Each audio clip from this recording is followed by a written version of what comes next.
आप लोग बार बार सुनते रहेंगे प्रवचनों में।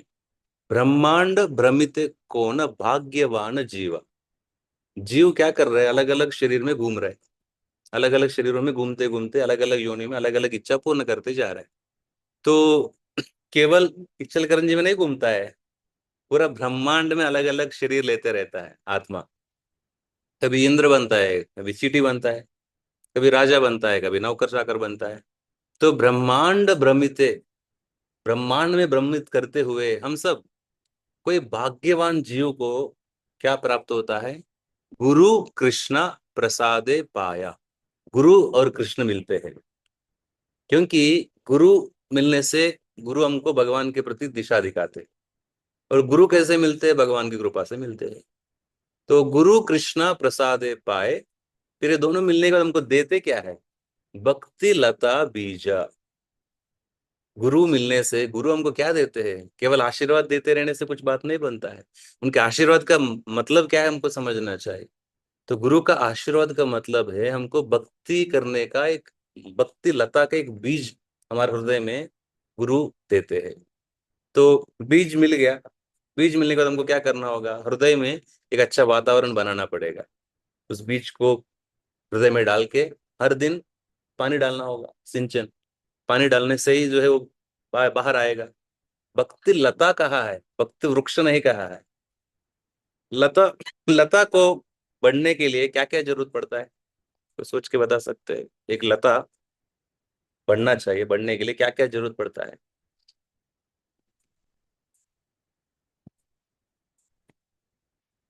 पानी डालता रहना होगा, फिर सनलाइट लगेगा, धूप लगेगा, और कोई सपोर्ट लगेगा उसको। लता कैसा है, कोई सपोर्ट को पकड़ के आगे बढ़ता है। वृक्ष जो है ऐसा नहीं होता है, पेड़ वगैरह ऐसा नहीं होता है। लता मतलब समझ रहे हैं ना, भक्ति लता। वो जो है किसी को चीज को पकड़ के ऐसा ऐसा ऐसा बढ़ने, उसको पकड़ते पकड़ते आगे बढ़ता है। तो भक्ति को भक्ति लता से तुलना किया है। तो हमारा भक्ति बढ़ने के लिए, आगे बढ़ाने के लिए सपोर्ट चाहिए। वो सपोर्ट है वैष्णव संघ, भक्तों का संघ। तो भक्तों का संग में ही हमारा भक्ति लता जो है धीरे धीरे बढ़ते बढ़ते बढ़ते आगे बढ़ सकता है। तो हमको भक्ति में शुरुआत में जुड़ने के बाद भक्ति करने के लिए एक मौका मिलता है, बीज मिलता है गुरु के माध्यम से। कैसे करना है मार्गदर्शन मिलता है, क्यों करना है पता चलता है। तो ये सब फिर हमको आगे करना क्या है, इसका देखभाल करना जरूरी है। हर दिन पानी डालने से ही वो हरा भरा रहेगा, नहीं तो सूख जाएगा। अगर 2-4 दिन पानी नहीं डाला, वो सूख जाएगा। तो सूख गया मतलब क्या है? भक्ति करना थोड़ा सा सूखा सूखा लग रहा है। जपा करने के लिए रुचि नहीं है, यूट्यूब में कोई लेक्चर सुनने के लिए रुचि नहीं है, मंदिर में जाके प्रवचन अटेंड करने के लिए रुचि नहीं है। क्यों रुचि क्यों खत्म हो गया? हमने पानी डाला नहीं। हमको सुनना चाहिए, पढ़ना चाहिए। शास्त्र थोड़ा पढ़ते रहेंगे, समझने के लिए कोशिश करेंगे। और जब ऐसा प्रवचन वगैरह आप सुनते रहेंगे, फिर क्या होगा? भक्ति लता को हम पानी डाल रहे हैं, वो हरा भरा रहेगा। अगर हम ज्यादा दिन, 2-4 दिन सुने नहीं, कुछ पढ़े ही भी नहीं शास्त्र वगैरह, फिर भक्ति में रुचि नहीं होगा।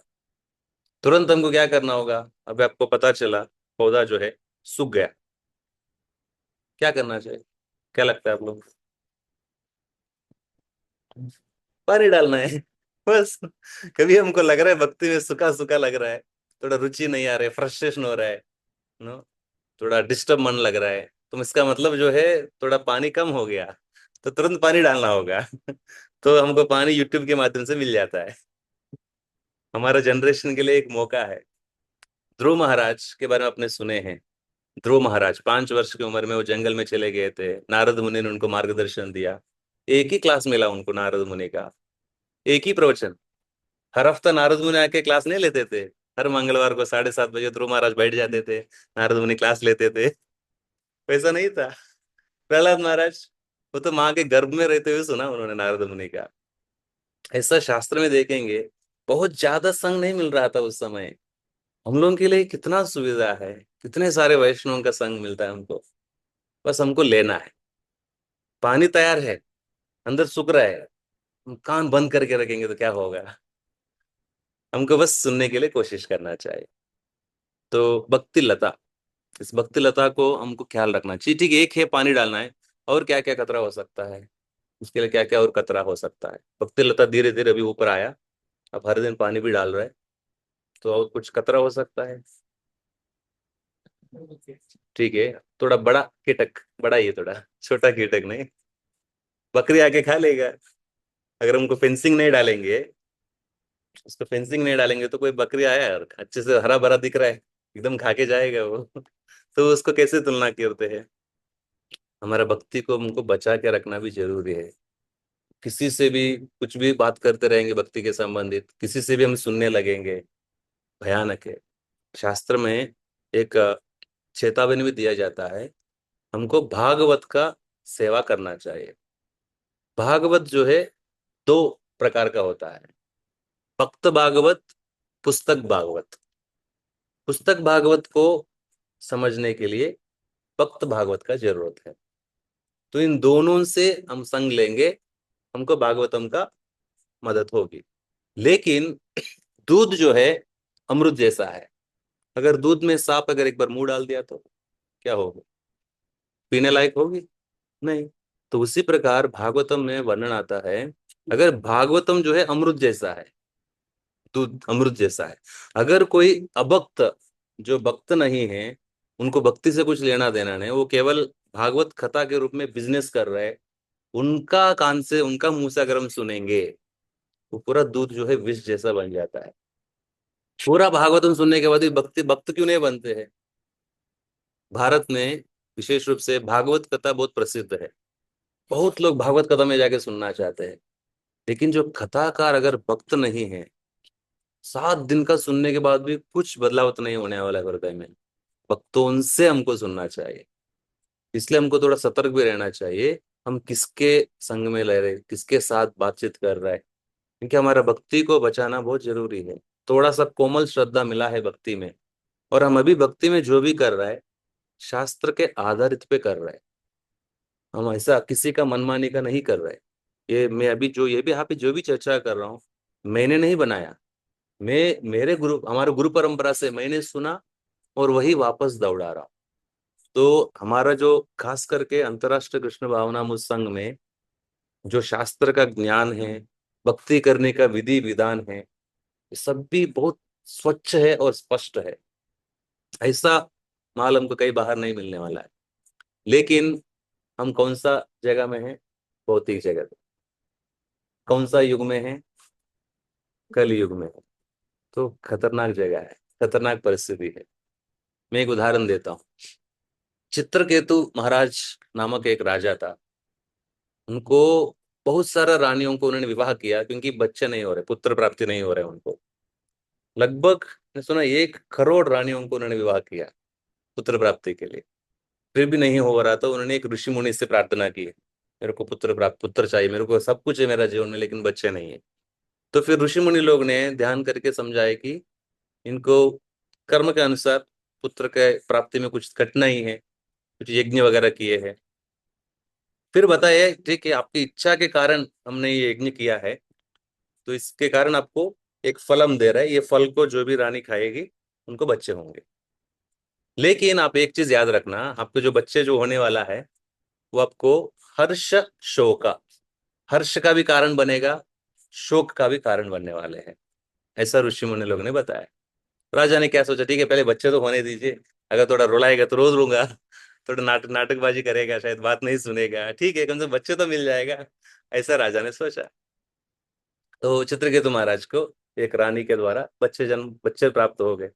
तो चित्रकेतु महाराज बहुत प्रसन्न हो गए, तो मुझे सालों सालों की इच्छा अचानक से पूर्ण हो गए, तो बहुत आनंदित थे, बहुत प्रेम कर रहे थे बच्चे से।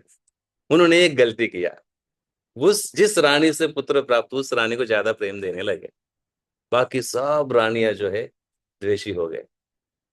इतना द्वेषी हो गए, इतना द्वेषी हो गए, उन लोगों ने निर्णय लिया इस बच्चे को हम मार देंगे, इस बच्चे के कारण राजा हमको प्रेम नहीं कर रहा है। ये कलयुग का भी बात नहीं कर रहा हूं मैं। सब रानियों ने छोटे बच्चे को विष मिलाया हुआ चीज को खिलाया, बच्चे मर गए। जब राजा को पता चले, सब वर्णन बाद में आता है, भविष्य में हम चर्चा करेंगे डिटेल में, भागवतम में आता है। मैं केवल फिर बाद में चित्रकेतु महाराज रोने लगते हैं, बहुत चिंतित हो जाते हैं, वो सोच रहे अभी मैं जीवन त्याग दूंगा, मेरा जीवन कैसे आगे बढ़ाऊंगा। उस समय नारद मुनि वगैरह आते हैं, उनको समझाते हैं, उनको समझाने के लिए कोशिश कर रहा है। शरीर नहीं होता है, आत्मा है, जीवन शाश्वत नहीं, ये सब समझाने के लिए कोशिश कर रहा है। उनका कान तो बंद है, सुनने का भाव में नहीं है। ये भी जरूरी है, ऐसा नहीं कि हम सिद्धांत कभी भी किधर भी बोल देंगे।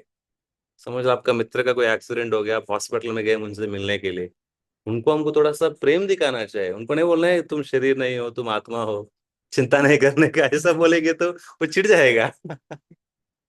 तो उस समय नारद मुनि ने क्या किया, उस मंत्र शक्ति के द्वारा उस बालक को जीवित लाए। फिर वो बालक कहने लगते हैं कि आप कौन सा माता पिता का बात कर रहे हो। पिछले जन्म में कुत्ते के शरीर में मेरे कुत्ते माता पिता थे, बिल्ली के शरीर में बिल्ली माता और बिल्ली पिता भी थे, मछली के शरीर में भी माता पिता थे। अभी मेरा कर्म के अनुसार मैं अगले योनि में जाने वाला हूँ। अब कौन से माता पिता की बात कर रहे हैं। ऐसा उस बालक ने जब कहा, बिजली चमकने लगे, चित्रकेतु महाराज का आंख खुल गए। फिर वो भक्ति करने लगे, शुद्ध भक्ति के स्तर तक पहुंच गए, भक्ति भी किए हैं। तो ये सब मैं क्यों कह रहा हूं, द्वेष भाव कितना भयानक होता है।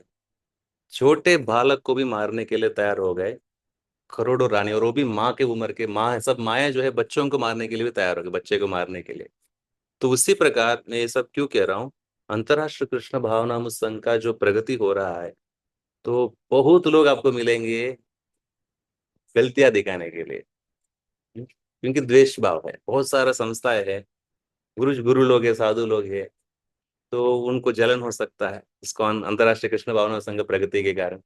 फिर वो लोग क्या कह सकते हैं, आपका संस्था प्रामाणिक नहीं है, आपके साधु पुरुष लोग सच नहीं है, सन्यासी लोग जो है स्वच्छ नहीं है। ऐसा बहुत कुछ आपके कान में डालने के लिए मौका है, हमारा संस्था शुद्ध है, ऐसा भी लोग आपको मिलेंगे। तो हमको इस चीजों को पार भी करना जरूरत है। कैसे संभव है, हम केवल अपना बुद्धि इस्तेमाल करके ही आगे बढ़ना चाहिए, किसी व्यक्ति के बातों में हमको नहीं गिरना चाहिए। हम जो भी कर रहे हैं भगवत गीता के आधारित पे कर रहे हैं, किसी व्यक्ति ने तो नहीं लिखा वो ग्रंथ। भगवत गीता सबके सबके पास है, इसलिए भगवान ने हमको बुद्धि दी है। हम किसी व्यक्ति के इन्फ्लुएंस में आके जीवन का निर्णय नहीं लेना चाहिए। एक बहुत सुंदर मुद्दा बताता हूं मैं, गुरु, साधु, शास्त्र, ये तीन चीज हमको याद रखना चाहिए। हमको कोई भी चीज भक्ति में स्वीकारने के लिए या नकारने के लिए, ये तीनों चीज एक ही बोलना चाहिए। गुरु मतलब हम अभी जिससे सुन रहे हैं, अब जिससे भी सुन रहे होंगे, वो उस समय के गुरु जैसे है। साधु मतलब इसी संप्रदाय में, इसी परंपरा में बहुत सारा गुरुजन है, उन्होंने भी वही कहा है, वे आत्मा के बारे में हम जिससे सुन रहे वो भी कह रहे, बहुत सारे जो गुरुजन लोग भी कहे हैं, और शास्त्र में भी लिखा हुआ है। तीनों एक ही होना चाहिए, तब जो है हम भ्रमित नहीं हो सकते। गुरु, साधु, शास्त्र, तीनों एक ही चीज होना चाहिए, तब हम पालन करना शुरू करना चाहिए। क्योंकि हम जैसा रनिंग रेस में भी, दौड़ने का जो कंपटीशन होता है, 100 मीटर का भी एक होता है, और स्प्रिंट बोलते हैं उसको, 100 मीटर का रनिंग रेस, और होता है 10 किलोमीटर वाला, तो उसको मैराथन कहते हैं, मैराथन।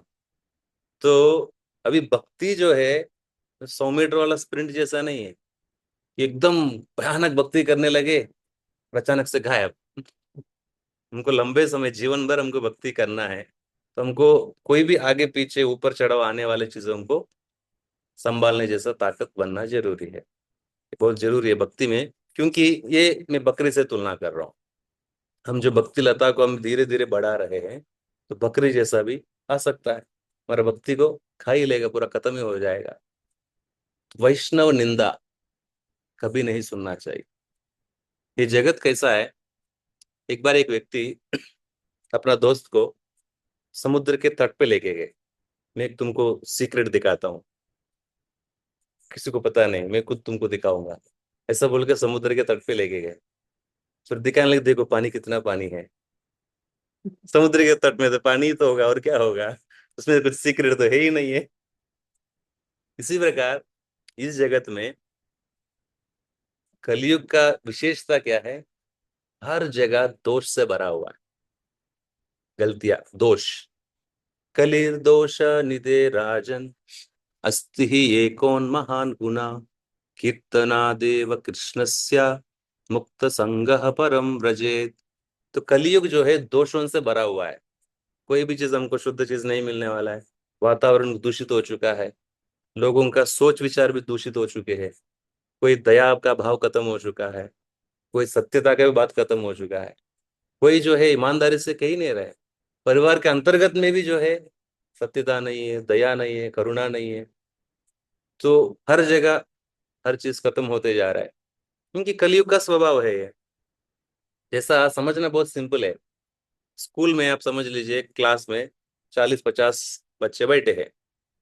तो फर्स्ट बेंच में जो बैठते हैं ना, एकदम सिंसियर लड़का या लड़की, तो टीचर पूछने से पहले उत्तर देने लगते हैं। हर बार हाथ ऊपर करने लगते हैं।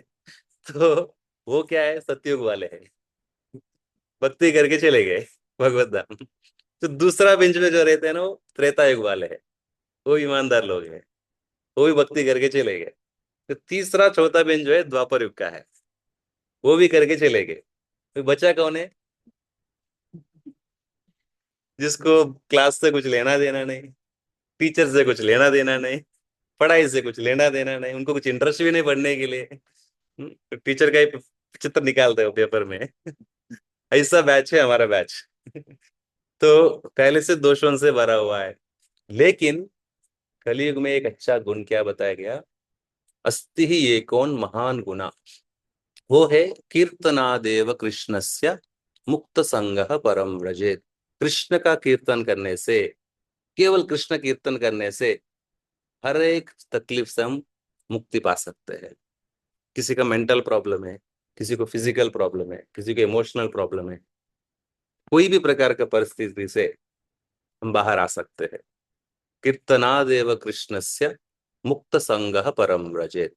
कलयुग में इसके अलावा कोई दूसरा रास्ता नहीं। हमारा सौभाग्य है, हम सही सिद्धांत के पास आ गए भगवान की कृपा से। इसको हम अच्छे से समझना चाहिए, जीवन में उतारना चाहिए। तो ये मैं कह रहा था वैष्णव निंदा। तो वैष्णव निंदा, हर एक भक्त में अच्छा भी गुण रहेगा, कुछ कमी भी रहेगा। कोई भी आसमान से तो नहीं गिरा है। भक्ति में आने से पहले सब इसी जगत के लोग हैं। अभी लोग सुधरना चाह रहे हैं। अभी हॉस्पिटल में एकदम स्वस्थ वाले लोग मिलेंगे या बीमारी लोग मिलेंगे? कौन मिलेंगे? हॉस्पिटल में जाएंगे, जाके बोले रे क्या है, इनका पैर टूटा है, इनका हाथ टूटा हुआ है, ये तो उल्टी कर रहा है, ये क्या है? ऐसा बोलेंगे तो कुछ मतलब का है क्या? हॉस्पिटल में कौन मिलेंगे हमको? बीमारी लोग ही मिलेंगे, पेशेंट्स ही मिलेंगे। तो कलयुग में कौन कौन रहेंगे? पेशेंट्स ही रहेंगे सब। लेकिन जो भक्त लोग कौन है? अभी कुछ ही दिन में उनका डिस्चार्ज होने वाला है। उनका सब बीमारी ठीक होने लग रहा है, दवाई काम कर रहा है, डिस्चार्ज का डेट फिक्स हो गया। वो जो है भक्त है। समझ लीजिए कोई व्यक्ति चलते चलते समय उन्होंने देख नहीं पाया, वो फिसल गया और कीचड़ में गिर गया। शरीर में कीचड़ लग गया। बहुत लोग हंसने लगते हैं। वो बंदा क्या किया, तुरंत एक पानी के शवर के नीचे गया, शवर चालू कर दिया। पानी गिर रहा है, कचरा निकल ही रहा है। फिर भी लोग उनको देख के हंसेंगे तो क्या बोलेंगे हम? थोड़ी देर में उनका पूरा कचरा निकल ही जाएगा, शवर के नीचे खड़ा है वो। तो उसी प्रकार भक्त लोग जो है, भक्ति के माध्यम से भक्ति कर रहे हैं, मतलब एक शवर के नीचे खड़े हैं। जो भी कचरा लटका हुआ है, चिपका हुआ है, वो निकलने वाले धीरे धीरे। तो हमको भक्तों में कुछ कमी दिखता भी है, हमको उसको ज्यादा ध्यान नहीं देना चाहिए। उनमें अच्छा गुण देखना शुरू करना चाहिए। क्योंकि हमको शुद्ध भक्त थोड़ी मिलेंगे इतना आसानी से। मेरे को हर जगह शुद्ध भक्त ही मिलना चाहिए फिर मैं भक्ति करूंगा, ऐसा तो नहीं होगा। हर एक भक्त में बहुत सारे अच्छे अच्छे गुण भी रहता है, कुछ कमी भी हो सकता है। हाथों में भी हो सकता है, प्रोजियो में भी हो सकता है। तो वैष्णव निंदा से हमको बचना बहुत जरूरी है। अगर हम कहीं पे गए भक्तों के संग में, वहां पे 3-4 भक्त है और एक भक्त के बारे में निंदा कर रहा है, हमको क्या करना चाहिए? ऐसे प्रश्न पहले ही पूछा था मैंने, दूसरा सब्जेक्ट के ऊपर है। आप कहीं गए भक्तों के संग में, वहां पे 4-5 भक्त है, किसी और एक भक्त का निंदा कर रहा है, वो भक्त ने ऐसा कर लिया, उन्होंने वैसा कर लिया, ऐसा नहीं करना चाहिए, ऐसा अगर आप सुन रहे हैं, हमको क्या करना चाहिए? क्या क्या रास्ता है? हाथ ऊपर करिए पहले। क्या क्या कर सकते हैं? आप बहुत अनुभवी, तो आपको नहीं, वो तो मौका नहीं दूंगा मैं, बाकी वक्त को देते हैं। आपको भी बाद में देता हूँ। पहले बाकी को ट्राई करते हैं, क्योंकि मैं चाहता हूँ सभी भाग लीजिए, चर्चा करने में। ठीक है, क्या कर सकते हैं, आप पहुंच गए। हाँ जी, वहां से चले जाना चाहिए, एक मौका है। और कुछ हो सकता है, अगर हमारा रिश्ता अगर अच्छा है तो हम उनका अच्छा गुण कुछ कह सकते हैं, तो उन लोगों को समझ में आ जाएगा कि यहाँ पे हमको ऐसा चर्चा नहीं करना चाहिए, अगर हमारा सुनने का मौका है तो। नहीं तो वहां से चले जाना अच्छा रहेगा, क्योंकि हम पूरा दुनिया को तो बदल नहीं सकते, हर एक को तो नहीं बदल सकते, कम से कम अपने लिए हम जो अच्छा है वो कर सकते हैं। तो बकरी का हो गया, वैष्णव निंदा से हमको बचना चाहिए, सुनना वगैरह जो है वो इसी प्रकार पत्ते वगैरह सूख जाए। मतलब हम बहुत कुछ लेक्चर सुन रहा है, बहुत जपा कर रहा है, बहुत ग्रंथ पढ़ रहा है, इतना कष्ट करके भक्ति करेंगे, वैष्णव निंदा सुनने से पूरा भक्ति सूखने लगेगा। ये इसलिए हमको सतर्क होना चाहिए। अभी आखिरी में एक बहुत भयानक जो खतरा है भक्ति लता के लिए, उसको चैतन्य महाप्रभु कहते हैं हाथी माता अपराध। एक पागल हाथी आपके बगीचे में आ गए, आपने फेंसिंग तो किया, लेकिन वो पागल हाथी से आप क्या बचा पाएंगे? क्या लगता है, पागल हाथी को देखा आपने? यूट्यूब में डाल के देख सकते हैं मैड एलिफेंट कैसा होता है। पागल हाथी किसी का नहीं सुनने वाला है वो, उसको पूरा उखाड़ के फेंक देगा वो, पैर डाल के पूरा खुजली कर देगा। तो चैतन्य महाप्रभु पागल हाथी को तुलना करते हैं वैष्णव अपराध। हम खुद वैष्णव के प्रति कुछ गलत कार्य करना, उनका निंदा करना, पहले मैं सुनने के बोल रहा था, अभी निंदा करने के बारे में बोल रहा हूँ। बहुत सतर्क रहना चाहिए, क्योंकि वैष्णव विष्णु का भक्त एक साधारण कमोडिटी नहीं है, बहुत बहुत रेयर कमोडिटी है, दुनिया में आसानी से नहीं मिलने वाले हमको। कितने लोगों का पकड़ पाएंगे चल कर वैष्णु विष्णु के भक्त, गिने चुने मिलेंगे आपको, इतना आसानी से नहीं मिलेंगे। इचल करने की कैपेसिटी क्या है, पूरा पॉपुलेशन कितना है किसी को पता है? 10 लाख तक, 3.5 कितने भक्त है? आप ही सोच लीजिए, 350 तक होंगे शायद, 3.5 लाख, 350। तो ऐसे लोगों के साथ अगर हम कुछ गलत व्यवहार करेंगे, भगवान भी कुपित हो जाते हैं। ऐसा बताया गया, हरिस्ताने अपराधे तारे हरि नाम, तोमस्ताने अपराधे नाही परित्राण। अगर भगवान हरि के प्रति अगर कुछ हमारा अपराध हो गए, सेवा करते समय या भगवान के बारे में बोलते समय, भगवान का नाम का हम आश्रय ले सकते हैं, भगवान का नाम जपते हुए क्षमा मांग सकते हैं। लेकिन अगर वैष्णव के प्रति अपराध हो जाता है, हम बच नहीं सकते हैं। इसलिए पांडव लोग जो है, पंच पांडव, युधिष्ठिर महाराज सभी कह रहे हम कौरवों को क्षमा कर दें। कृष्ण कहते मैं क्षमा नहीं कर सकता, वो लोग आपके साथ बहुत अन्याय किए हैं। तो भगवान बहुत सीरियस हो जाते हैं अगर हम भक्तों के लिए कुछ गड़बड़ करेंगे तो। इसलिए अच्छा रहेगा हमारा भक्ति अच्छे से करते रहे। अगर लेकिन अगर हमको कुछ किसी वैष्णव में गलती दिखता है, हमको बहुत डरने की जरूरी नहीं है, हम उस चीज को हमारे वरिष्ठों के पास जाके बता सकते हैं, गुरु जी मैंने उस भक्त में वो गलती देखा है, अगर आपको लगता है उस चीज ठीक करना चाहिए, आप देख लीजिए, फिर हम उसको भूल जाने का। नहीं तो हम अगले 5 साल उनको देखने से याद आएगा, ऐसा भी नहीं करना चाहिए। हमको वैष्णव का आदर देना जरूरी है। तो ये सब भक्ति लता के विषय में हमने चर्चा किया है। तो इस भक्ति लता को बढ़ाने की इतना जरूरत क्या है प्रभु? ये तो प्रश्न तो पूछना चाहिए। बहुत कुछ चर्चा किया हमने, कैसे बढ़ाना है, कैसे संरक्षण देना है, तो बढ़ाने की क्या जरूरत है? क्या लगता है आप लोगों को, हमारा भक्ति को बचाने से क्या जरूरत है? हाँ, भगवत धाम जाना है हमको। इस जगत जो है हमारा जगत नहीं है, ये जगत भौतिक जगत है, आत्मा का जगह नहीं है ये चीज। तो हम भक्ति करेंगे तो भगवान के धाम जा सकते हैं। अगर यही यही पे रहेंगे, इस जगत के बारे में पिछले बहुत सारे सत्रों में हम चर्चा किए हैं, जन्म मृत्यु जरा व्याधि, ये 4 चीज हमको याद रखना चाहिए। और आध्यात्मिक क्लेश, शरीर के द्वारा तकलीफ, मन के द्वारा तकलीफ, शरीर के द्वारा तकलीफ, आदि भौतिक क्लेश, बाकी जीवों के द्वारा तकलीफ। यहाँ पे शांति से जीने जीने नहीं देते लोग, अलग अलग लोगों के अलग अलग शत्रु होते हैं। लेकिन आप बस आंख बंद करेंगे ना, 1 2 3 4 नाम तो आएगा ही। जो आपको बहुत याद कराते। तो आदि भौतिक क्लेश और आदि दैविक क्लेश, प्रकृति के द्वारा तकलीफ, बहुत ठंडी, बहुत गर्मी, भूकंप या नो अग्नि पर्वत वगैरह, जो वोल्केनोस, तूफान, ये सब जो है प्रकृति के द्वारा तकलीफ। तो ये जगह हमारे लिए रहने लायक नहीं। अगर समझ लीजिए ब्रो जी, मैं ज्यादा बीमार नहीं पड़ता हूँ, और घर का परिवार भी अच्छा है, सब प्रेम करते हैं, आर्थिक परिस्थिति भी अच्छा है, सब कुछ बढ़िया है, समस्या क्या है ब्रो जी? कितने समय के लिए रहेगा ये चीज? पिछले पुण्य कर्म के कारण ये सब हमको मिला होगा।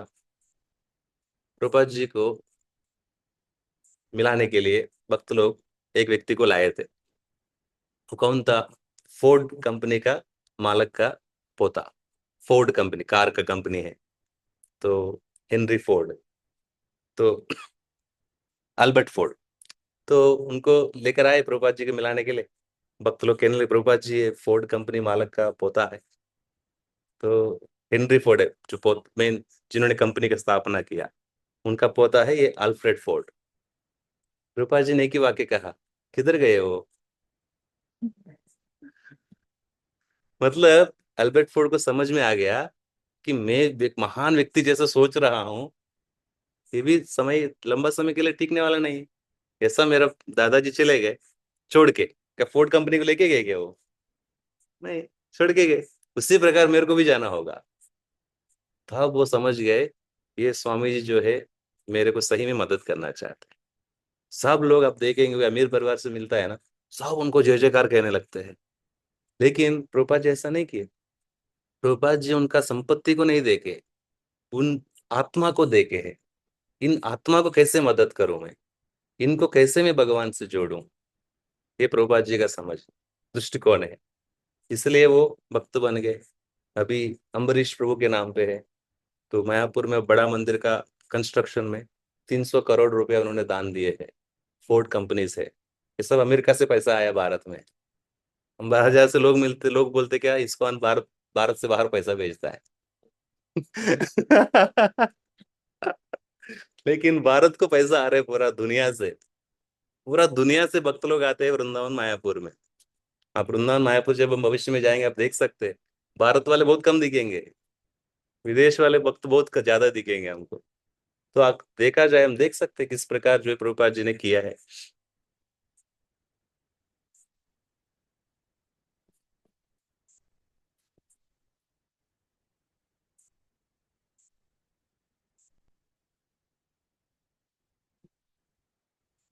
तो वैष्णव सदाचार के अंतर्गत में पिछले सत्रों में कुछ मुद्दाएं चर्चा किए थे हम। मंदिर में प्रवेश करते समय क्या क्या नियम है, और भगवान को नमस्कार करते समय, प्रभुपाद जी को प्रणाम करते समय, वो सभी चीज हम चर्चा किए। टेम्पल के हॉल में, मंदिर के हॉल में रहते हुए क्या क्या नियमों का पालन करना चाहिए, कुछ किसी को कुछ याद है? कुछ याद है तो बता सकते हैं। सब मेरे को याद रहता है शायद। आप लोगों को भी याद होना चाहिए। टेम्पल हॉल में क्या क्या नहीं करना चाहिए, किसी को कुछ याद है? हाँ, ज्यादा आवाज से चिल्लाना वगैरह नहीं करना चाहिए। और हाँ, भगवान के संबंधित चर्चा ही करना चाहिए। भौतिक जगत का अभी ये पार्टी अच्छा है, वो पार्टी अच्छा है, उसका कुछ मतलब नहीं। भगवान के हॉल में, मंदिर में भगवान का गुणगान करना चाहिए, जिससे हमारा फायदा है। भगवान के लिए कुछ फायदा होने वाला है कि हमारा ही फायदा है।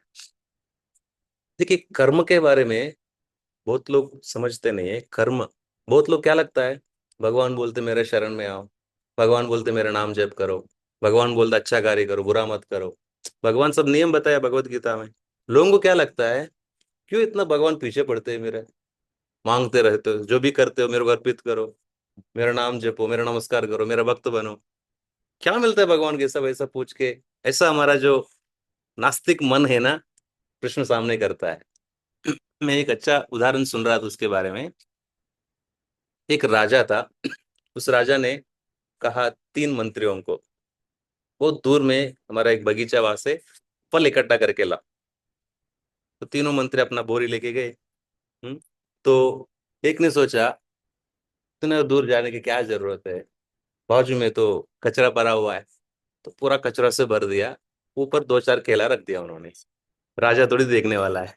ऐसा सोचा उन्होंने।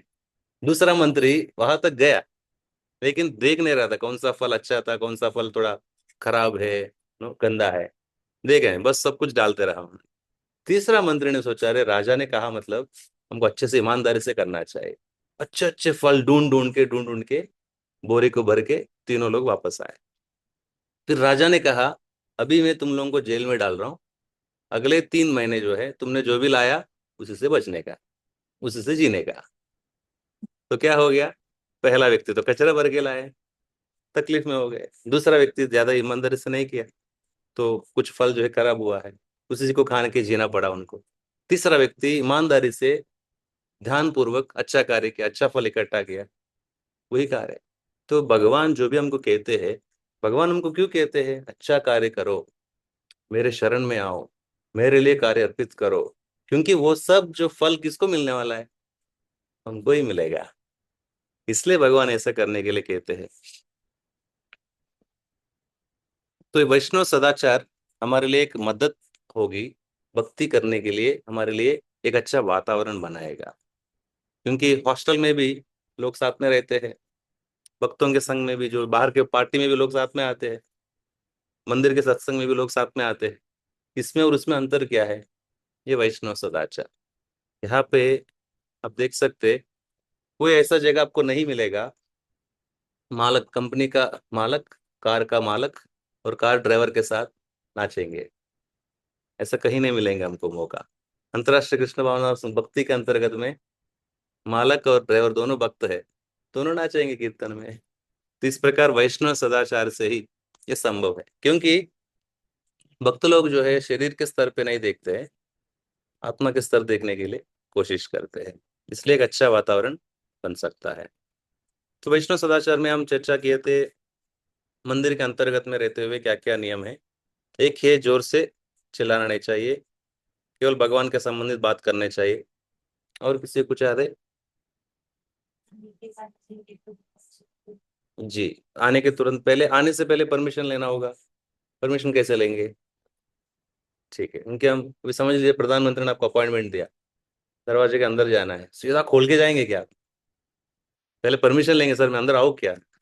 उसी प्रकार भगवान के अगर हॉल में आने के लिए परमिशन लेना चाहिए, तो आने के तुरंत पंचांग प्रणाम करना चाहिए। पंचांग प्रणाम में, ताकि हम यहाँ पे जो भी देवी देवता भी हो सकता है, यहाँ पे भक्त लोग भी है, तो हमको प्रणाम करके अंदर आना चाहिए।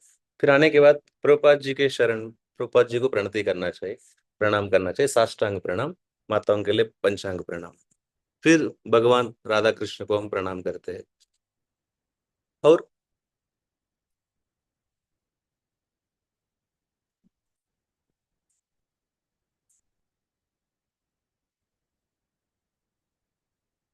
देवी देवताओं के ऊपर भी हमको निंदा करना नहीं करना चाहिए, देवी देवताओं के बारे में भी निंदा नहीं करना चाहिए भगवान के सामने।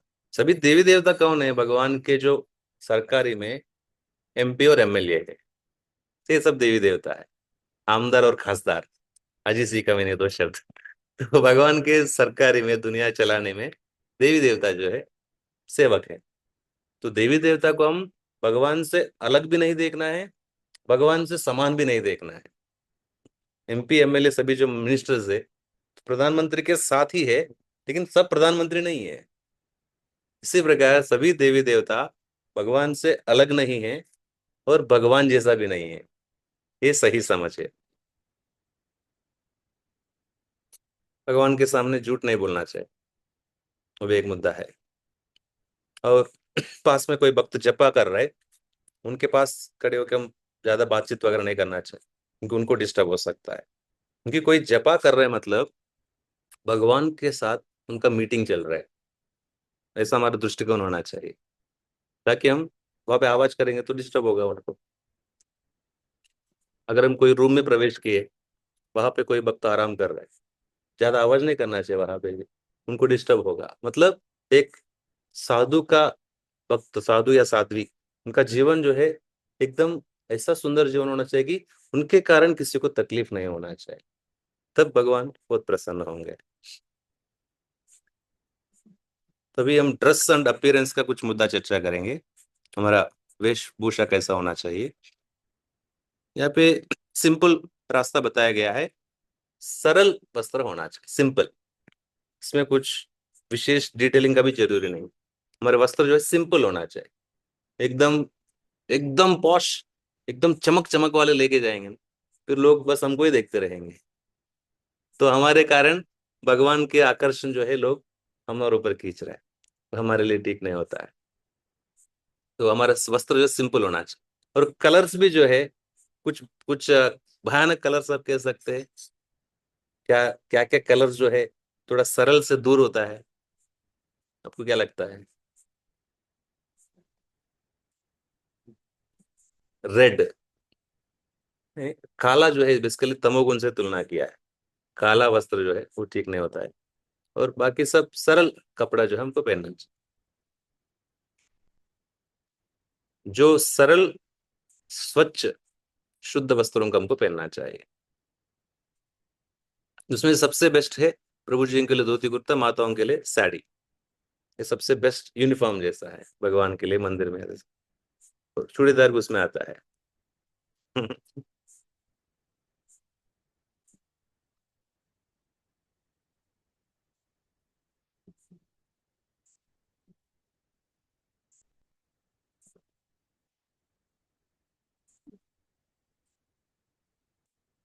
और वो के माताओं के लिए ये इसको क्या बोलते हैं हिंदी में? हाँ, पल्लू नहीं, आपको बाल भी कवर करना चाहिए। ये एक इम्पोर्टेंट है, लिखा है sari, head covered in the presence of man, ये भी लिखा है।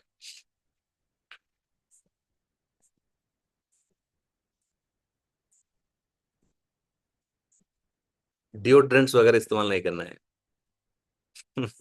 Perfumes, deodorants. एक वैष्णव का जो पहचान है सरलता। कभी कभी कुछ लोग दर्शन करने के लिए आते हैं, हम बैठते इधर हो, वहां पे आने से ही पूरा हॉल में डिओड्रेंट का स्मेल आने लगता है, पूरा सेंट्स का। तो बाहर के लोग इस्तेमाल करते हैं। हमको सरल जीवन जीना है बेसिकली। क्योंकि कैसे सिद्धांत क्या है? Opulence for Krishna, poverty for one self, ये फिलॉसफी है। भी भगवान के लिए सब चीज एकदम हाई स्टैंडर्ड का रहना चाहिए, हमारे लिए सबसे सिंपल। ये सिद्धांत है, क्योंकि हम कौन है? भगवान का सेवक है। तो अब समझ लीजिए कोई एकदम भिखारी व्यक्ति भयानक एकदम चमक चमक वाला कपड़े पहन के भीख मांगेंगे तो कैसा होगा? कोई देगा उनको? एक गॉगल, चश्मा पहने, वॉच है, एकदम टाइट जीन्स और पैंट वगैरह पहन के भीख मांगेगा, कैसा लगेगा? तो भगवान के लिए सब कुछ बेस्ट, हाई क्लास होना चाहिए। और भक्तों के लिए सिंपल। इसमें एक सुंदर बात क्या है? भगवान को जो अर्पित करे तो भक्तों को ही मिलता है। भगवान को जो भी व्यंजन हम भोग लगाएंगे भक्त लोग ही खाते हैं महाप्रसाद के रूप में। लेकिन सिद्धांत हमको समझना जरूरी है। अभी बहुत बड़ा अमीर परिवार के व्यक्ति है, मालक है, उनके घर पे कोई नौकर है, वो नौकर क्या खाएगा? जो मालक खाएगा वही खाएगा नौकर भी। तो ये वैसे विशेष है, भगवान की कृपा है। तिलक, हमारा जो मस्तिष्क में हर समय तिलक होना चाहिए। जितना समय हम घर घर आ गए मतलब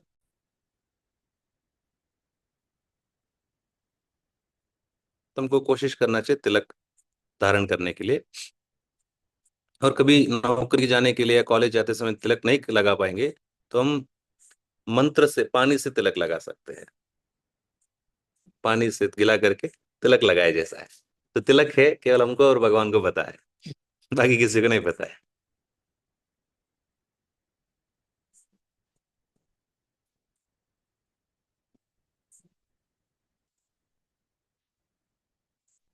बाल, पुरुषों के लिए आर्मी कट बेस्ट है। जितना सिंपल होगा उतना अच्छा है। कलयुग में बताया गया कि लंबा बाल रहने से सुंदर लगता है, कलयुग का सिद्धांत है। इसलिए पुरुष लोग भी लंबा बाल लगाने लगते हैं, रखने लगते हैं। लेकिन बेस्ट रहेगा सिंपल रहेगा, तो हल्का भी रहेगा।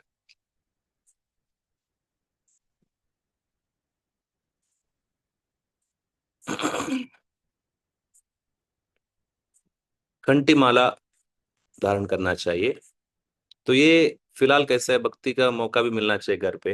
अगर हमको घर पे सुविधा है, बिना प्याज लहसुन हमको अगर प्रसाद मिल सकता है घर पे, तो तब हम कंठी धारण कर सकते हैं। तब तक हमको कुछ समय के लिए राह देखना चाहिए, तुरंत हमको जल्दीबाजी नहीं करना है। घंटी धारण करने से पहला इंपॉर्टेंट है भक्ति के बारे में सीखना, हरे कृष्ण महामंत्र जपना, शास्त्र को समझना। ये शुरुआत करना है हमको। धीरे धीरे भविष्य में 6 महीने के बाद से 1 साल के बाद कंठी धारण करने के लिए मौका मिलेगा, तो तुरंत उसमें जल्दीबाजी नहीं करना चाहिए। लेकिन कंठी धारण करना जो एक मुख्य बात है भक्ति के अंतर्गत में, मैं बहुत सारा चीज बार बार रिपीट कर रहा हूँ क्योंकि हर मंगलवार को कुछ नया लोग आते हैं इसलिए वो कुछ चीजें रिपीट करते रहता हूँ। तो कंठी धारण क्यों करते हैं हम एक भगवान का सेवक जैसा हम अपने आप को स्वीकारते हैं। ये हमारा गले में बेल्ट जैसा है, मैं भगवान के एक दास हूँ। ये शास्त्र का मार्गदर्शन, किसी का मनमानी का सिद्धांत नहीं है। जीवेर स्वरूप है कृष्णेर नित्य दास। जीव का स्वरूप है कृष्ण का नित्य दास। इसको समझना बहुत जरूरी है। इस जगत में आत्मा के पास, हमारे पास एक ही मौका है, कृष्ण का सेवक बने, नहीं तो माया का सेवक बनना पड़ेगा। कोई तीसरा ऑप्शन है ही नहीं हमारे पास। मैं किसी को सेवक नहीं बनूंगा प्रभु जी, नहीं चलेगा। इस जगत में ऐसा कोई भी नहीं है जो कह सकता है किसी का सेवक नहीं हो। कोई देश का सेवा कर रहा है, कोई परिवार का सेवा कर रहा है, कोई बॉस का सेवा कर रहा है। अगर कोई भी नहीं है, इंद्रियों का सेवा करता है। इंद्रिय जो भी कहता है भाग दौड़ करके करता है वो, इंद्रियों का सेवक। ये भी नहीं, कुत्ता बिल्ली का सेवक बनेगा, कुत्ते को पालेगा, बिल्ली को पालेगा। क्योंकि जीव का स्वभाव है सेवा करना और प्रेम करना, लव एंड सर्व। ये चीज अगर हम भगवान के प्रति नहीं लगाएंगे, इसी जगत में किसी चीज के ऊपर हम लगाते रहेंगे। तो जब हम भगवान के ऊपर ये प्रेम और सेवा करना शुरू कर देंगे, फिर हम आध्यात्मिक जगत में प्रगति करने लगे। ये तो पूरा जगत में हम देख ही रहे लोग क्या कर रहे हैं, भगवान को छोड़ के कहीं और दूसरा का ही सेवा कर रहे, प्रेम कर रहे हैं। रिजल्ट क्या मिल रहा है? आनंद तो नहीं मिल रहा है। ये सबूत हम देख सकते हैं इस जगत में। मैं बस आज एक वीडियो देखा था, हमारा हम कितना सौभाग्य है वो समझ सकते हैं ये वीडियो देखने के बाद।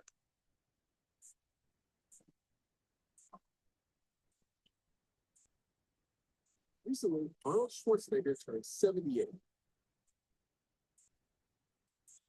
कितने लोग ने टर्मिनेटर मूवी देखे थे? आर्नोल्ड, जानते हैं इनको? हीरो है।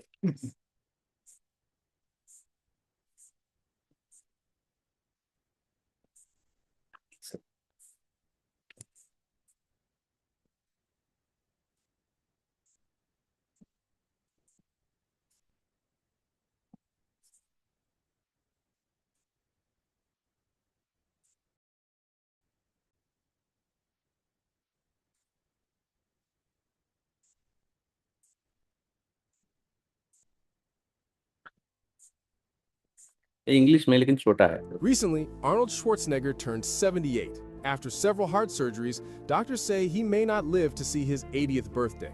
But he's उनका उम्र है 78। उनका बहुत सारा हार्ट सर्जरीज हुआ है हृदय का। तो डॉक्टर्स कह रहे हो 80 उम्र वो देख नहीं पाएगा, शायद और 2 साल जी नहीं पाएगा। still has a fortune worth over $1 billion, and he's determined to use it to help thousands of families in need. उनके पास कितना प्रॉपर्टी है? $1 बिलियन, मतलब $100 करोड़। $100 करोड़ रुपए में कन्वर्ट करेंगे तो कितना होगा?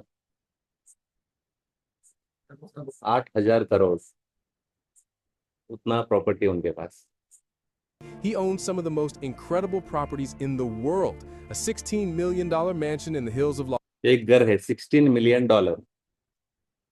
$16 मिलियन मतलब 1.6 करोड़, 90 करोड़ या 100 करोड़ का एक बंगला है। Los Angeles, and even a historic castle in Austria worth $32 million.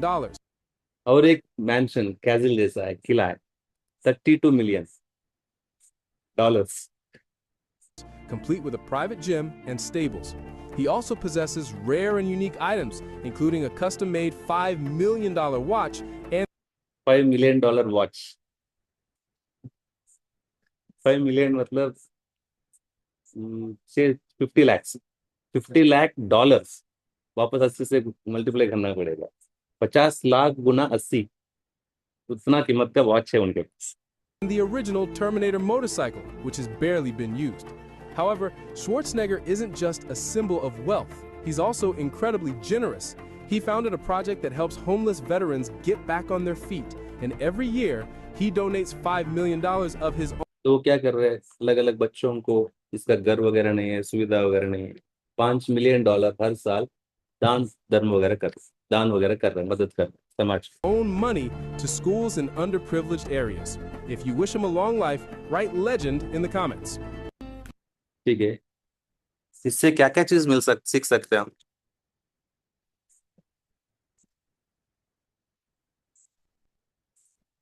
इसमें क्या बड़ी बात, क्या आश्चर्य की बात लग रहा है, क्या विशेष बात लग रहा है? कुछ कहना चाहते हैं? वीडियो तो समझ गए, ठीक है। क्या सीखने के लिए मिल रहा है इससे?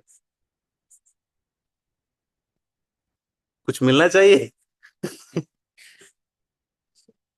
ठीक है ना भैया, ऐसे तो ठीक है, हम हर दिन तो देखते ही है, बूढ़े हो रहे हैं, वृद्ध हो रहे हैं, मर जाएंगे, अभी क्या है इसमें सीखने के लिए, क्या है प्रभु जी? ठीक है, फिर उससे क्या सीखने के लिए क्या मिलता है फिर? बहुत लोग दान धर्म वगैरह करते हैं। तो अभी हम दिखा के चर्चा करने जितना क्या है इसमें?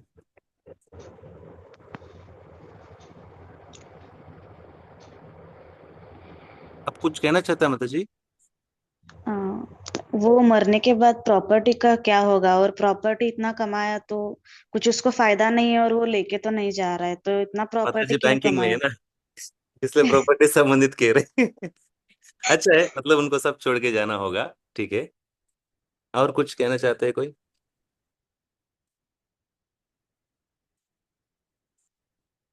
देखिए उनके पास इतना प्रॉपर्टी है, करना क्या है पता नहीं उनको। दान धर्म कर रहा है, दान वगैरह करने से क्या मिलेगा? पुण्य मिलेगा। पुण्य मिलेगा, क्या क्या क्या जाना पड़ेगा? स्वर्ग जाएगा वो। स्वर्ग में जब पुण्य का जो खाता खत्म हो गया, वापस इधर ही गिरेगा, वापस कमाओ। तो इसका मतलब इतना, मतलब सेलिब्रिटी है, पूरा दुनिया जानते हैं उनको, लेकिन वो भी मृत्यु से बच नहीं सकते। जीवन भर कष्ट किए उन्होंने, ऐसा नहीं कि बचपन से उनको इतना प्रॉपर्टी था, जीवन भर कष्ट करके इतना संपत्ति प्रॉपर्टी इकट्ठा किया उन्होंने। क्या उनके लिए कुछ मदद हो रहा है वो चीज? कुछ भी मदद नहीं हो रहा है। पता नहीं कितने लोग उनको मारने के लिए तैयार है, प्रॉपर्टी छीनने के लिए। वो भी उनको बहुत खतरनाक परिस्थिति है। तो मेरा कहना क्या है, इतना सेलिब्रिटी व्यक्ति है, उनको पता नहीं जीवन में करना क्या है। हमारा सौभाग्य है, हमको अभी से पता चल रहा है क्या करने से मेरा जीवन उद्धार होगा, मनुष्य शरीर क्यों मिला है, मेरे को क्या करना क्या है, इतना तक हमको समझ में आ रहा है। इसका मतलब क्या हम सौभाग्य नहीं है? वैसा व्यक्ति तो हम तो बने, हर व्यक्ति क्या बन सकता है क्या? हर व्यक्ति जीवन भर कष्ट किया, बन गया 1 बिलियन करोड़, $1 बिलियन कमाया, हर व्यक्ति वहां तक तो नहीं पहुंच सकते हैं। लेकिन वहां पहुंचने के बाद भी जो नहीं मिल पा रहा है, हमारे पास है। अगर उनके पास कोई भक्त जाके बता दे उनको थोड़ा जपा करना शुरू करो, मदद होगा उनका, सही में मदद होगा उनको। क्योंकि उन लोग क्या है, अनजाने में पाप भी करते हैं, नशा वगैरह करते हैं, उसमें उनको पाप भी लगने वाला है। तो वो कितना भी दान करेगा, उसके लिए स्वर्ग जाएगा, लेकिन जो जो पाप किए हैं उसके लिए नरक भी जाना पड़ेगा। कर्म, कर्म सिद्धांत जो है बहुत कठोर है, कोई नहीं बच सकते उससे। पाप किया तो पाप का फल मिलेगा, पुण्य किया तो पुण्य का फल मिलेगा। लेकिन भक्ति क्या है, भगवान दोनों खाता खत्म कर देते हैं, पुण्य का खाता भी निकाल देते, पाप का भी खाता निकाल देते।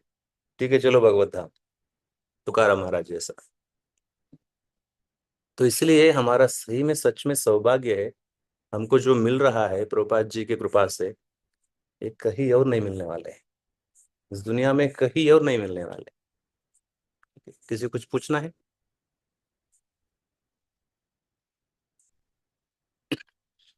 तो हमने क्या क्या चर्चा किया संक्षिप्त में? शुरुआत में भक्ति के लता के बारे में चर्चा की है। हमको जो भक्ति जो मिल रहा है विशेष है, सौभाग्य है, भाग्यवान जीवों को मिलता है, हर एक को नहीं मिल रहा है चीज। अभी मिलने के बाद हमको करना क्या चाहिए, किस प्रकार उसको धीरे धीरे बढ़ाना चाहिए? पानी डालना मतलब हर दिन श्रवण करना और पठन करना शास्त्र का। ये भक्तों के साथ करेंगे आसान होता है। हर दिन मैं यूट्यूब का लिंक डाल रहा हूँ, बहुत लोग सुन रहे हैं आजकल, अटेंडेंस बढ़ रहा है, वो अच्छा है, धीरे धीरे आदत बन रहा है हमको। अकेले में हमको आदत बनाना मुश्किल हो जाता है, लेकिन साथ में आसान होता है। तो वो हमने चर्चा किया, उसको कैसे कैसे खतरा से बचाना है वो भी हम चर्चा किए। वैष्णव निंदा, प्रजल्पा, या अलग अलग भक्तों के, बाहर के लोगों के प्रति हमको, कोई द्वेष वाले व्यक्ति हमारे भक्ति को भी कष्ट पहुंचा सकते हैं, वो चर्चा की। फिर हाथी माता, नो, मैड एलिफेंट, पागल हाथी के बारे में चर्चा की। वैष्णव अपराध से हमको बचना चाहिए। तो उसके बाद कुछ वैष्णव सदाचार का मुद्दा हम चर्चा किए हैं। ड्रेस अपीयरेंस के बारे में कुछ मुद्दा चर्चा किए। तो अभी अब किसी को कुछ प्रश्न पूछना है? तो कभी कभी नहीं चलता है कि हाँ, अगर रोज मतलब रोज करते हैं, कभी काम वगैरह रहता है ज्यादा तो उस दिन नहीं करते। नहीं, हम अगले दिन उसको कवर करने के लिए कोशिश करना है, और वो कभी कभी होना चाहिए। कभी हाँ, वैसा कभी कभी होना, इसलिए बेस्ट मौका क्या है, हमको पता है कि कल दिन बिजी होने वाले हैं, तो हम थोड़ा जल्दी उठ के पहले जपा कर लेने से फिर आसान होगा। नहीं तो हम दिन भर मन में दुख लगता रहता है, जप रह गया, जप रह गया, जप रह गया। तो इसलिए हमको थोड़ा सा बुद्धि इस्तेमाल करके, अगर अगले दिन अगर ज्यादा बिजी होने वाला है, कुछ प्रोग्राम है, कोई अतिथि आने वाला है, कोई मान लो, तो फिर हमको पहले प्लान करना होगा, फिर मदद हो धीरे धीरे।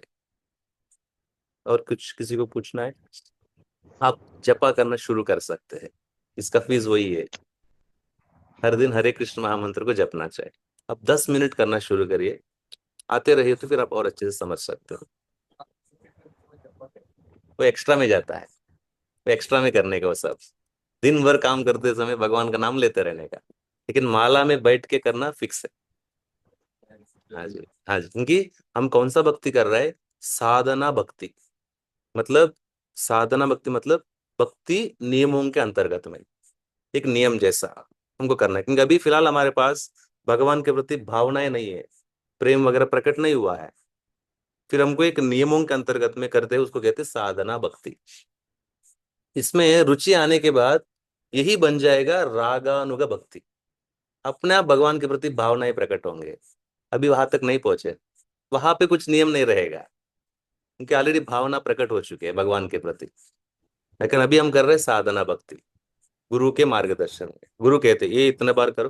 डॉक्टर क्या कहते हैं? दवाई देके, ये दोपहर दोपहर सवेरे दोपहर शाम को लेने का, इसको केवल दोपहर को पीने का।